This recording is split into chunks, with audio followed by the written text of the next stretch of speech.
Student, welcome to my channel.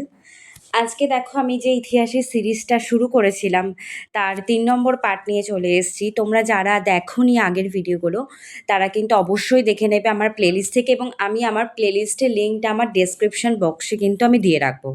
এই প্রত্যেকটা প্রশ্ন কিন্তু প্রিভিয়াস ইয়ারে এসছে, যে কোনো এক্সামে, ধরো এনটিপিসি ধরো, ডাব্লিউবিপি ধরো, পিএসসি ধরো, বিভিন্ন এক্সামে চলে এসছে। আর আমি কিন্তু কোশ্চেন মার্কগুলো বিশেষ করে টপিক অনুযায়ী কিন্তু রাখছি, তোমাদের কিন্তু পড়তে সুবিধা হবে।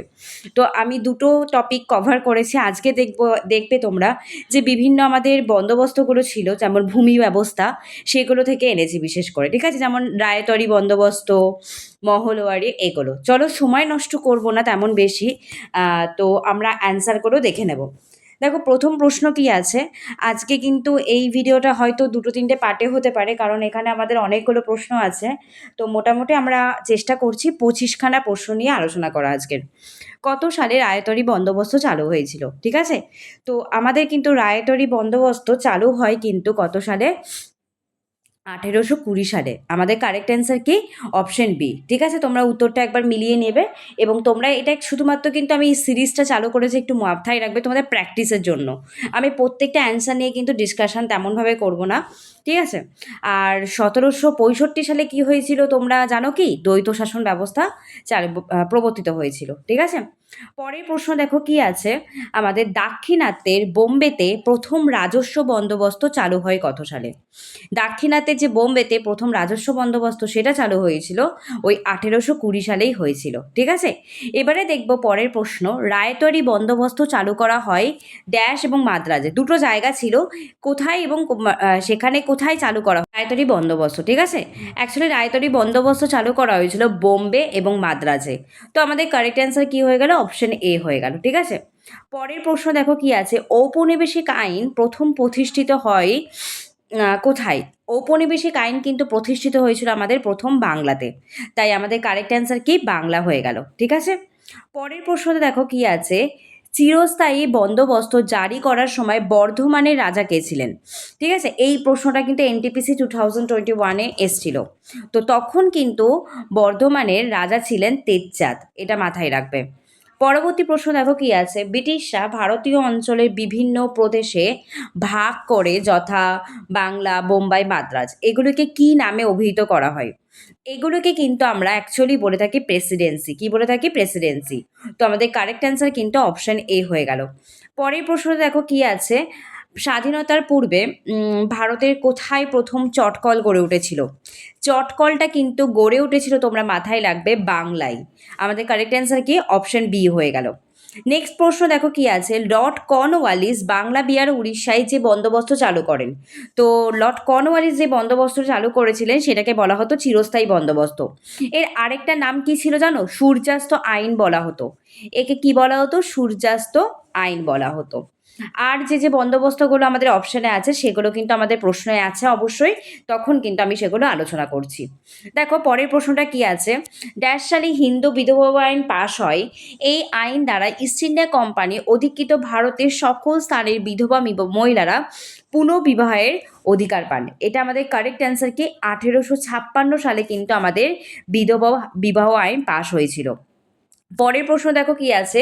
নিচের কোন ব্যক্তি ভারতীয়দের বিষয়ে আলোচনা এবং তাদের কল্যাণ সাধনের জন্য ব্রিটিশ সরকারি কর্মকর্তাদের প্রভাবিত করে 1866 সালে লন্ডনে ইস্ট ইন্ডিয়া অ্যাসোসিয়েশন প্রতিষ্ঠা করেন? কোশ্চেনটা কিন্তু ছোট, কিন্তু এত বড় করে দিয়েছে, এটা এনটিপিসির প্রশ্ন। তো লন্ডনে ইস্ট ইন্ডিয়া অ্যাসোসিয়েশন প্রতিষ্ঠা করেন আমাদের দাদাভাই নৌরোজি। তো আমাদের কারেক্ট অ্যান্সার কি হয়ে গেল? অপশন বি হয়ে গেল, ঠিক আছে? পরের প্রশ্ন দেখো। বন্দে মাতরম সঙ্গীতটি বঙ্কিমচন্দ্র চট্টোপাধ্যায়ের কোন উপন্যাস থেকে নেওয়া হয়েছে? এটা কিন্তু নেওয়া হয়েছে আনন্দমঠ উপন্যাস থেকে। পরবর্তী প্রশ্ন দেখো কি আছে। বাঙালি লেখক রবীন্দ্রনাথ ঠাকুর, যিনি ভারতীয় হিসাবে প্রথম কত সালে গীতাঞ্জলির জন্য নোবেল পুরস্কার পান? তিনি কিন্তু 1913 সালে পেয়েছিলেন, ঠিক আছে? পরবর্তী প্রশ্ন। কে ভারতের জাতীয় গান রচনা করেন? সেটা আমরা জানি সবাই, বঙ্কিমচন্দ্র কিন্তু আমাদের ভারতের জাতীয় গান রচনা করেছিলেন, ঠিক আছে? আচ্ছা, আমাদের কিন্তু বন্দোবস্তের প্রশ্নের সাথে একটু অন্যরকম প্রশ্ন এখানে মিক্সিং আছে, তোমরা দেখে নিও সেগুলো। এগুলো কিন্তু সবগুলো প্রিভিয়াস ইয়ারে এসছে বলে আমি রেখেছি। দেখো পরবর্তী প্রশ্ন কি আছে। নিম্নলিখিত কোন ঘটনাতেই ভারতে বৈদেশিক বাণিজ্যে ব্রিটিশ নিয়ন্ত্রণ বৃদ্ধি করে? সবথেকে একটা গুরুত্বপূর্ণ ছিল ঘটনা সুয়েজ খাল নির্মাণ। ঠিক আছে? তো আমাদের কারেক্ট অ্যান্সার সুয়েজ খাল। পরবর্তী প্রশ্ন দেখো কি আছে? ড্যাশ ইজারাদারি ব্যবস্থা চালু করে। মানে অ্যাকচুয়ালি কে ইজারাদারি ব্যবস্থা চালু করে? যেখানে কিন্তু ভূমি রাজস্ব সংগ্রহের অধিকার ৫ বছরের জন্য সর্বোচ্চ দরদাতার কাছে নিলামে দেওয়া হয়েছিল। তো এটা কিন্তু আমাদের ওয়ারেন হেস্টিং কারেক্ট অ্যান্সার হয়ে যাবে। ব্রিটিশ পার্লামেন্টে প্রথম ভারতীয় সদস্য কে ছিলেন? এটা কিন্তু দাদাভাই নৌরোজি, যে লন্ডনে আমাদের ইস্ট ইন্ডিয়া অ্যাসোসিয়েশন প্রতিষ্ঠা করেন। নেক্সট কোশ্চেন দেখো কি আছে? ড্যাশ নীতি অনুসারে ইস্ট ইন্ডিয়া কোম্পানি ভারতীয় শাসকদের স্বাধীন সশস্ত্র বাহিনী রাখার অনুমতি প্রদান করে। এটা কোন নীতি হবে? অধীনতামূলক মিত্রতা নীতি। একটু আমি জাস্ট বলে দিই অধীনতামূলক মিত্রতা নীতিটা কী ছিল, ঠিক আছে? তখনকার সময়ে ব্রিটিশরা মানে বলতো যে ভারতীয় রাজারা একমাত্র তাদের সৈন্যকে রাখতে হবে, মানে তাদের ব্রিটিশদের সৈন্যকে রাখতে হবে, এবং সেই সৈন্য যে রাজ্য রাখবে তাদেরকে কি করতে হবে? সৈন্যদেরকে পে করতে হবে। তো এটাকেই বলা হতো অধীনতামূলক মিত্রতা নীতি, ঠিক আছে? যদি কোনো রাজা না শোনে তাহলে সেটা পুরোপুরি ব্রিটিশরা কেড়ে নেবে, এরকম একটা ব্যাপার ছিল। তো অধীনতামূলক মিত্রতা নীতিটা কিন্তু লর্ড ওয়েলেসলি প্রবর্তন করেন, এবং অধীনতামূলক মিত্রতা নীতিতেই কিন্তু প্রথম কোন রাজ্য স্বাক্ষর করেছিল? হায়দ্রাবাদের নিজাম। এটা মাথায় রাখবে, এই প্রশ্নটা পরীক্ষায় খুব বারবার চলে। নেক্সট প্রশ্ন দেখো কি আছে? ১৭৯৩ সালে কোন ভাইসরয়ে সময় চিরস্থায়ী বন্দোবস্ত প্রবর্তিত হয়? চিরস্থায়ী বন্দোবস্ত প্রবর্তিত হয়েছিল কার সময়? এই লর্ড কর্নওয়ালিসের সময় কিন্তু প্রবর্তিত হয়েছিল। আমাদের কারেক্ট অ্যান্সার কি? Option B. নেক্সট প্রশ্ন দেখো কি আছে? নিম্নলিখিত কোনটি ১৮৫৩ সালে ভারতে ব্রিটিশদের সবচেয়ে গুরুত্বপূর্ণ অবদান, যা একটি মানুষের দীর্ঘ দূরত্ব ভ্রমণ সহজ করেছিল? সেটা আমাদের কি হয়ে যাবে? রেল ব্যবস্থা। ঠিক আছে? নেক্সট প্রশ্ন দেখো কি আছে? ভারতে প্রথম যাত্রীবাহী ট্রেন চালু হয় কবে? প্রথম চালু হয়েছিল কিন্তু বোম্বে থেকে থানে, এবং সেটা কত সালে হয়েছিল? 1853-তে। পরবর্তী অনেক দিন পর আমাদের সেকেন্ড যে ট্রেন পশ্চিমবঙ্গে 1854-এ কিন্তু চালু হয়। এটা তোমরা মাথায় রাখবে। নেক্সট প্রশ্ন দেখো 21 নম্বর প্রশ্নটা কি আছে?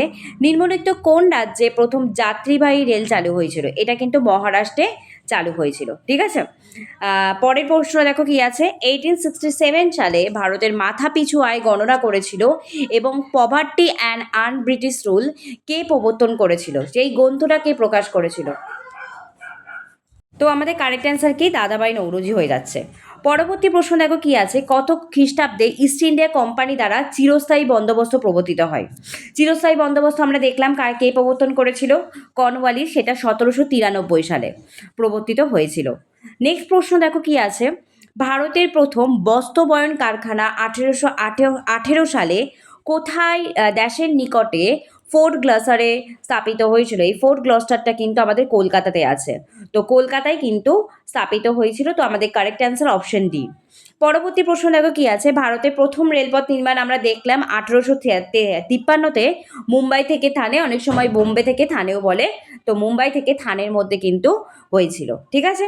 তো আজকে আমরা কিন্তু টোটাল ২৫খানা প্রশ্ন নিয়ে আলোচনা করলাম। আজকে কিন্তু মোটামুটি মিক্সিংই কোশ্চেন ছিল বলতে পারো তোমরা।